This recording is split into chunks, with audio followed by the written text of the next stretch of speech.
Bus ಎಲ್ಲರಿಗೂ ನಮಸ್ಕಾರ, welcome back to Sagar stories. ಮಗ ಇಂಡಿಯಾ ವರ್ಸಸ್ ಸೌತ್ ಆಫ್ರಿಕಾ ಎರಡನೇ test match day 1 post day analysis ಎಲ್ಲರಿಗೂ ಸ್ವಾಗತ. ಅವನಜ್ಜಿ ಏನ್ ಗುರು ಇವತ್ತು ಮ್ಯಾಚ್ ಹಿಂಗಾಗಿದ್ದು, ಡೇ 1 ಹಾವಳಿ ಎದ್ದೋಗ್ಬಿಡ್ತಲ್ಲ. ಬೌಲರ್ಸ್ ಗಳ ಡಾಮಿನೇಷನ್ ಯಪ್ಪ, ಟಿಳಿಂಗ್ ಟಿಳಿಂಗ್ ಟಿಳಿಂಗ್ ಟಿಳಿಂಗ್ ಅಂತ ಬ್ಯಾಟರ್ಸ್ ಗಳು ನಿಂತ್ಕೊಂತಾನೆ ಇಲ್ಲ, ಬಂದವರೆಲ್ಲ ಹೋಗ್ತಾನೆ ಅವರೇ. ಅದರಲ್ಲೂ ಸೌತ್ ಆಫ್ರಿಕಾದವರು 55ಕ್ಕೆ ಆಲ್ ಔಟು. ಅವ್ರದ್ದು ಲೋಯೆಸ್ಟ್ ಟೋಟಲ್ ಇಂಡಿಯಾ ಮೇಲೆ ಒಂದು ಇನ್ನಿಂಗ್ಸ್ ಅಲ್ಲಿ. ಏನ್ ಗುರು 55ಕ್ಕೆ ಆಲ್ ಔಟ್ ಆಗ್ತಾರೆ ಸೌತ್ ಆಫ್ರಿಕಾ ಅಂತ ಕನ್ಸ್ ಮನ್ಸಲ್ಲೂ ಕೂಡ ಅನ್ಕೊಂಡೇ ಇರಲಿಲ್ಲ ನಾನು. ಅಟ್ಲೀಸ್ಟ್ ಒಂದು ಸ್ವಲ್ಪ ಜಾಸ್ತಿ ಕಾಂಪಿಟೇಷನ್. ಡೀನ್ ಎಲ್ಗರ್ರು ಈ ಸಲ ಕ್ಯಾಪ್ಟನ್ ಬೇರೆ ಆಗಿದ್ರೆ, ಅವ್ರ ಲಾಸ್ಟ್ ಮ್ಯಾಚ್ ಬೇರೆ ಏನೋ ಒಂದು ಆಗುತ್ತೆ, ನಿಂತ್ಕೊಂಡು ಆಡ್ತಾರೆ ಲಾಸ್ಟ್ ಮ್ಯಾಚ್ ಅಂತ ಅನ್ಕೊಂಡ್ರಿ. ಎಲ್ಲ ಟಕ ಟಕ ಟಕ ಟಕ ಟಕ ನಂಗೆ ಉದ್ರೋಗ್ಬಿಟ್ರಲ್ಲ ಗುರು ಸೌತ್ ಆಫ್ರಿಕಾದವ್ರು. 55ಕ್ಕೆ ಆಲ್ ಔಟ್. ಸಿರಾಜ್ ಅಣ್ಣ ಮೆಂಚ್ಬಿಟ್ರು ಹಾಕೊಂಡಲ್ಲಿ ಮೊದಲನೇ ಇನ್ನಿಂಗ್ಸ್ ಅಲ್ಲೇ 6 ಕ್ರೂಷಲ್ ವಿಕೆಟ್ಸ್ನ ತೆಗೆದ್ರೆ.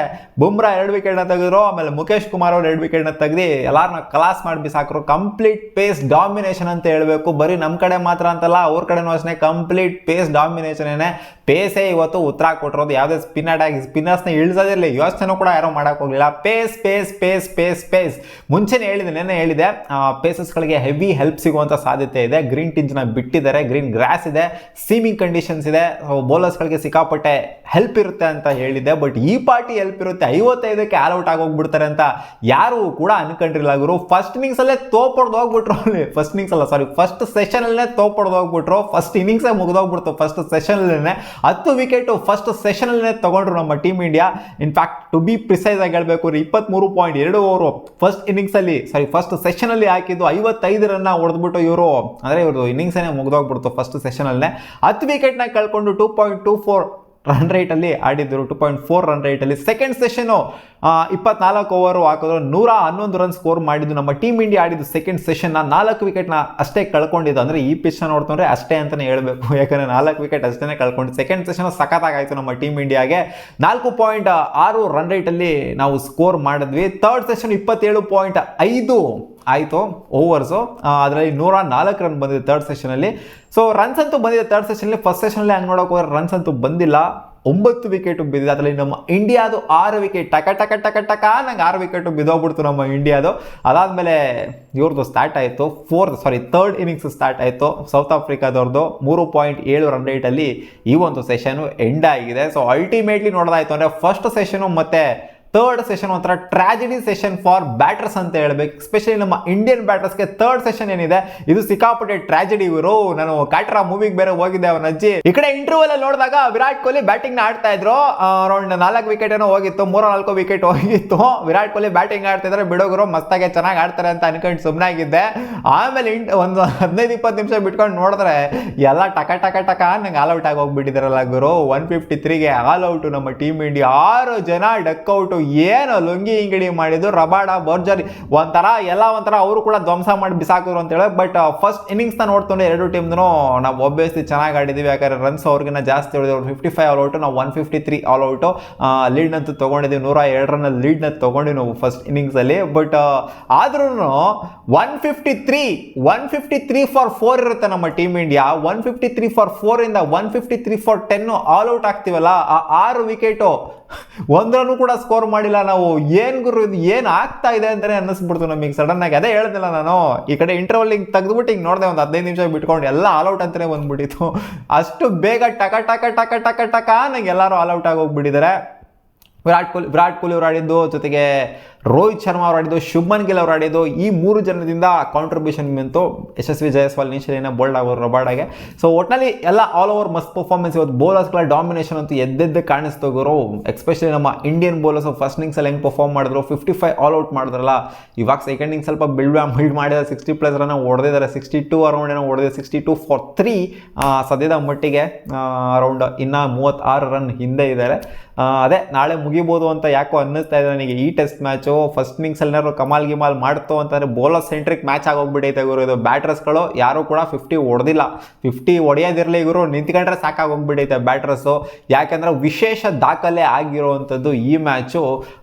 ಒಂದು ರೆಕಾರ್ಡ್ ಕ್ರಿಯೇಟ್ ಆಗಬೇಕಾಗಿತ್ತು, ವಿಶ್ವ ದಾಖಲೆ ಕ್ರಿಯೇಟ್ ಆಗಬೇಕಾಗಿತ್ತು. ಅದಾಗಲಿಲ್ಲ. ಲಾಸ್ಟ್ 2 ವಿಕೆಟ್ ಬಿದ್ದಿತ್ತು ಅಂದ್ರೆ ವಿಶ್ವ ದಾಖಲೆ ಕ್ರಿಯೇಟ್ ಆಗಿರೋದು. ಲಾಸ್ಟ್ ಆದಂಥ ರೆಕಾರ್ಡ್ ಯಾವುದು ಅಂತಂದ್ರೆ 1902 ಅಲ್ಲಿ ಆದಂಥ ರೆಕಾರ್ಡು. ಒಂದೇ ದಿನದಲ್ಲಿ 25 5 ವಿಕೆಟ್ ಬಿದ್ದಿದ್ದು ಆಸ್ಟ್ರೇಲಿಯಾ ವರ್ಸಸ್ ಇಂಗ್ಲೆಂಡ್ ಮ್ಯಾಚಲ್ಲಿ. ಇವತ್ತು ಒಂದೇ ದಿನ 23 ವಿಕೆಟ್ ಬಿದ್ದಿದೆ. ಅದು South Africa India 2024 record. Last break ಆಗಿರೋ ರೆಕಾರ್ಡ್ ಯಾವುದು ಅಂತಂದರೆ 22 ವಿಕೆಟು ಬಿದ್ದಿತ್ತು 1951 ಒಂದು, ಆಮೇಲೆ 1890 ಒಂದು ಈ ಥರ ಇನ್ಸಿಡೆಂಟ್ ಆಗಿತ್ತು. 22 ವಿಕೆಟ್ ಒಂದೇ ದಿನದಲ್ಲಿ ಬಿದ್ದಿದ್ದು. ಅದು ಇಂಗ್ಲೆಂಡ್ ವರ್ಸಸ್ ಆಸ್ಟ್ರೇಲಿಯಾ 1890, ಆಮೇಲೆ ಆಸ್ಟ್ರೇಲಿಯಾ ವರ್ಸಸ್ ವೆಸ್ಟ್ ಇಂಡೀಸು 1951 ಆದಂಥ ಇನ್ಸಿಡೆಂಟ್ಗಳು. ಈ 22 ವಿಕೆಟ್ ರೆಕಾರ್ಡು ಮೊದಲನೇ ದಿನದಲ್ಲೇ ಬ್ರೇಕ್ ಆಗಿದ್ದಂತೂ ಆಯಿತು. 25ನೇದು ಬ್ರೇಕ್ ಆಗಬೇಕಾಗಿತ್ತು ಅಷ್ಟೇನೆ. 1902 ರೆಕಾರ್ಡು ಆಲ್ಮೋಸ್ಟ್ 100 ಇಯರ್ಸ್ ಆಗಾದ್ಮೇಲೆ, 120 ಇಯರ್ಸ್ ಆಗಾದ್ಮೇಲೆ ಬ್ರೇಕ್ ಆದಂಥ ರೆಕಾರ್ಡ್ ಆಗೋಗ್ಬಿಟ್ಟಿರೋದು. ಸೊ ಆ ರೆಕಾರ್ಡಿನ ಬ್ರೇಕ್ ಆಗಿಲ್ಲ. ಬಟ್ ಸೆಕೆಂಡ್ ರೆಕಾರ್ಡ್ ಏನಿತ್ತು ಅದು ಬ್ರೇಕ್ ಆಗಿದೆ. ಅದು ಕೂಡ ಅಷ್ಟೇ, ಏನು ಲಾಸ್ಟ್ ಆಗಿದ್ದು 1951 ಆದಂಥ ರೆಕಾರ್ಡ್ ಅದು. ಸೊ ಅದು ಬ್ರೇಕ್ ಆಗಿದೆ ಸುಮಾರು ವರ್ಷಗಳಾಗಾದ್ಮೇಲೆ. ಸೊ ಏನು ಹೇಳ್ತಿರೋ ಅವರು ಒಂದೇ ದಿನದಲ್ಲಿ 23 ವಿಕೆಟ್ ಬೀಳೋದಂದರೆ ಸುಮ್ಮನೆ ವಿಚಾರ. ಬೌಲರ್ಸ್ಗಳ ಪರಮಾವಧಿ ಒಂಥರ ಆಕ್ರೋಶ ಆವೇಶ ಎಲ್ಲ ಎದ್ದೆದ್ದಿ ಕಾಣಿಸ್ಬಿಡ್ದೆ. ಎಸ್ಪೆಷಲಿ ನಮ್ಮ ಸಿರಾಜಣ್ಣ 6 ವಿಕೆಟ್ನ ತೆಗೆದು, ಅದು ಟಾಪ್ ಆರ್ಡರ್ನೇ ಕೊಲಾಪ್ಸ್ ಮಾಡಿ ಬಿಸಾಕರು. ಬುಮ್ರಾ ಸಾಕತ್ ಪರ್ಫಾರ್ಮೆನ್ಸ್. ಈ ಕಡೆ 3 ಜನ ಹೊಗಳಲೇಬೇಕು. ಬರ್ಜರ್ ಅವ್ರು ಸ್ಲೆಡ್ಜಿಂಗ್ ಎಲ್ಲ ಎಳ್ಬಿಟ್ಟಿದ್ರು ಗುರು ವಿರಾಟ್ ಕೊಹ್ಲಿ ಜೊತೆಗೆ. ವಿರಾಟ್ ಕೊಹ್ಲಿ ನಿಂತ್ಕೊಂಡು ಆಡ್ತಾ ಇದ್ದಿದ್ದಕ್ಕೆ ಔಟ್ ಮಾಡಲೇಬೇಕು. ಎಣ್ಣೆ ಕಷ್ಟ ಗೊತ್ತಿತ್ತು ಭರ್ಜರಿ ವಿಕೆಟ್ ಇದು. ವಿರಾಟ್ ಕೊಹ್ಲಿ ನೆತ್ತಿತ್ತು ಅಂದರೆ ಟಕ ಟಕ ಟಕ ನಂಗೆ ಉದ್ರೋಗುತ್ತೆ ಅಂತ ಹಂಗೆ ಆಗೋಗ್ಬಿಡ್ತು. ವಿರಾಟ್ ಕೊಹ್ಲಿ ನೆತ್ತುತ್ತಾ ಇದ್ದಂಗೆ ಟಕ ಟಕ ಟಕ ಟಕ. ಬಟ್ ಅವ್ರಿಗೆ ಬೀಳ್ ವಿಕೆಟ್ ರಬಾರ್ಡ್ಗೆ ಬಿದ್ದಿದ್ದು. ಟಕ ಟಕ ಟಕ ಟಕ ನಂಗೆ ಬಿದ್ದೋಗ್ಬಿಡ್ತು. ಏನೋ ಮಾಡೋದಕ್ಕಾಗೋದಿಲ್ಲ. ಈ ಥರ ಅವಾಗ ಆಗ್ತವೆ. 6 ವಿಕೆಟು ಯಾರು ಕೂಡ ಮನ್ಸಲ್ಲೂ ಅನ್ಕೊಟ್ಲ ಟಕ ಟಕ ಟಕ ನಂಗೆ ಒಂದ್ರನೂ ಹೊಡಿದಂಗೆ ಬಿದ್ದೋಗ್ಬಿಡುತ್ತೆ ಅಂತ. ಬಟ್ ಫೀಲ್ಸ್ ಸ್ಯಾಡ್ ಅಷ್ಟೇ. ಇನ್ನೊಂದು ಸ್ವಲ್ಪ ಒಂದೊಂದು 20-30 ರನ್ ಜಾಸ್ತಿ ಸ್ಕೋರ್ ಮಾಡ್ಬೋದಾಗಿತ್ತು ಅಂತ ಅನ್ಸುತ್ತೆ ನಮಗೆ. ಫಸ್ಟ್ ಇನ್ನಿಂಗ್ಸಲ್ಲಿ ನೆಟ್ಟಿಗೆ ಆಡಿತ್ತು ಅಂತ ನೋಡ್ಕೊಂಡು ಸ್ವಲ್ಪ ಆಡಿತ್ತು ಅಂತ ಒಂದು 20 ರನ್ ಹೊಡೆದಿತ್ತು ಅಂದರೆ 6 ವಿಕೆಟ್ನ ಕಳ್ಕೊಂಡಿದ್ದು. 6 ವಿಕೆಟ್ಗೆ 20 ರನ್ ಆದರೂ ಬೇಡವಾಗರು ಅಂತ ಅನ್ಸುತ್ತೆ. ಬಟ್ ನಾವು ಸಮಾಧಾನ ಪಡ್ಕೊಬೇಕಾದ್ರೆ ಸೌತ್ ಆಫ್ರಿಕಾದ 55 ರನ್ ಹೊಡೆದಿದ್ರಲ್ಲ ಫಸ್ಟ್ ಇನ್ನಿಂಗ್ಸ್, ಅದು ನೋಡ್ಕೊಂಡು ಸಮಾಧಾನ ಪಡ್ಕೊಬೇಕು ಅಷ್ಟೇ ನಾವು. ಒಟ್ಟಲ್ಲಿ ಅಲ್ಟಿಮೇಟ್ಲಿ ಡೇ ಎಂಡ್ ಆಗೋ ಟೈಮಲ್ಲಿ ನಾವು 36 ರನ್ಗಳ ಮುಂದೆ ಇದ್ದೀವಿ, ಅವರು ಹಿಂದೆ 36 ರನ್ನಿಂದ. ಸೊ ಇವತ್ತಿನ ಡೇ ಯಾರಿಗೆ ಕೊಡೋದು ನೋಡೋಕೆ ನಮ್ಮ ಇಂಡಿಯಾಗೇನೆ ಕೊಡಬೇಕು. ಯಾಕಂದರೆ 55 ರನ್ಗೆ ಆಲ್ಔಟ್ ಮಾಡಿದ್ದೀವಿ ನಾವು. ಕಳಪೆ ಅಂತಂದರೆ ಒಂಥರ ಚೆನ್ನಾಗಿ ಆಡಿಲ್ಲ. ಫಸ್ಟ್ ಇನ್ನಿಂಗ್ಸ್ ನಾವು ಆಡಿದ್ವಲ್ಲ, ಅವಾಗ ಬ್ಯಾಟಿಂಗಲ್ಲಿ 4 ವಿಕೆಟ್ ಹೋಗೋದನ್ನ ಸ್ವಲ್ಪ ನೋಡ್ಕೊಂಡು ಏನಾದ್ರು ಆಡಿತ್ತು ಅಂತಂದರೆ, ಸ್ವಲ್ಪ ನಿಂತ್ಕೊಂಡಿತ್ತು ಅಂದರೆ ಯಾರಾದರೂ ಒಂದು ಸ್ವಲ್ಪ ಸ್ಕೋರ್ ಮಾಡ್ಬೋದಾಗಿತ್ತು. ಬಟ್ ಈಕ್ವಲಿ ಅವರು ಕೂಡ ಕೇಪಬಲ್ ಆಗಿ ಬೌಲಿಂಗ್ ಮಾಡಿದ್ದಾರೆ. ಅವರು ಕೂಡ ಕ್ರೆಡಿಟ್ ಕೊಡಲೇಬೇಕು. ಬರ್ಜರ್ಗೆ, ರಬಾಡಾಗೆ, ಇಂಗಿಡಿಗೆ. ಸೊ ಅವರು ಕೂಡ ಮಸ್ತಾಗಿ ಬೌಲಿಂಗ್ ಮಾಡಿದ್ರು. ಬರೀ ನಾವು ಮಾಡಿದ ಬೌಲಿಂಗ್ ಬಗ್ಗೆನೇ ಮಾತ್ರ ಹೊಗಳೋದಲ್ಲ. ಸೊ ಓಕೆ, ನೋಡೋಣ ಡೇ 2 ಏನಾಗುತ್ತೆ ಅಂತ. ಡೇ 2 ಅಲ್ಲೇ ಮುಗಿಯುತ್ತಾ ಈ ಟೆಸ್ಟ್ ಮ್ಯಾಚು ಅಥವಾ ಡೇ 3ವರೆಗೂ ಹೋಗುತ್ತಾ ಅಂತ ಕಾಮೆಂಟ್ ಸೆಕ್ಷನಲ್ಲಿ ಕಾಮೆಂಟ್ ಮಾಡಿ ತಿಳಿಸಿ. ಸಿಗೋಣ ಮುಂದಿನ ವಿಡಿಯೋದಲ್ಲಿ ಗಾಯ್ಸ್. ಬಾ.